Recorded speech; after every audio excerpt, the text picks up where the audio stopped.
In the early 20th century, the universe was thought to be static, unchanging, eternal, and fixed in size. Stars and galaxies were assumed to sit quietly in space, frozen in place forever.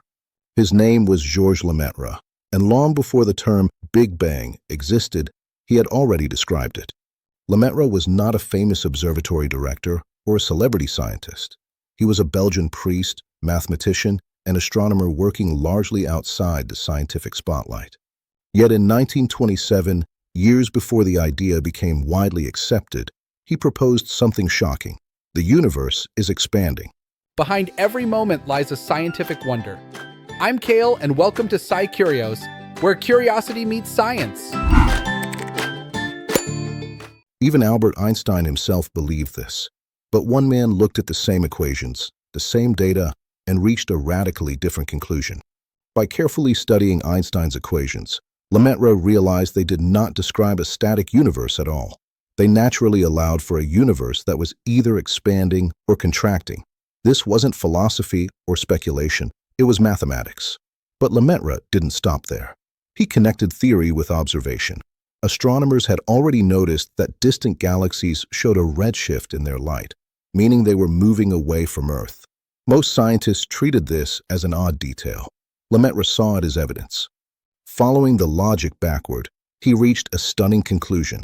The universe must have once been extremely small, dense, and hot. He called this origin the primeval atom, a single cosmic point from which space and time themselves began to expand. This was the earliest scientific description of what we now call the Big Bang. The reaction was not enthusiastic. When Lemaître presented his idea, many physicists were skeptical. Some dismissed it as philosophical speculation. Others quietly ignored it. When Lemaître discussed the idea with Einstein himself, the response was blunt. Einstein reportedly said, "Your calculations are correct, but your physics is atrocious." For most scientists, the idea that the universe had a beginning felt uncomfortable, almost unscientific. Ironically, Lemaître's role as a priest caused further suspicion, even though he insisted his science and faith were completely separate. Years passed, then new evidence arrived.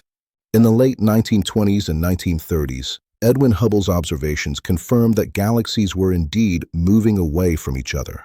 The expanding universe was no longer theoretical, it was measurable. Einstein eventually admitted his mistake, calling the cosmological constant his greatest blunder. Yet even as the expanding universe became accepted, Lemaître's name faded into the background. His original 1927 paper had been published in French in a relatively obscure journal. When it was later translated into English, the section where he derived the expansion rate was mysteriously omitted. Credit shifted elsewhere. Decades later, additional discoveries, such as the cosmic microwave background radiation, confirmed that the universe truly did begin in a hot, dense state. The Big Bang model became the foundation of modern cosmology. And only then did historians begin to look back and realize something remarkable. The Big Bang had been predicted not by a famous observatory, not by a large research team, but by a single, quiet thinker working with equations, logic, and courage. Lemaître never sought recognition. He continued his work, advised the Vatican on scientific matters, and even warned against mixing theology with cosmology.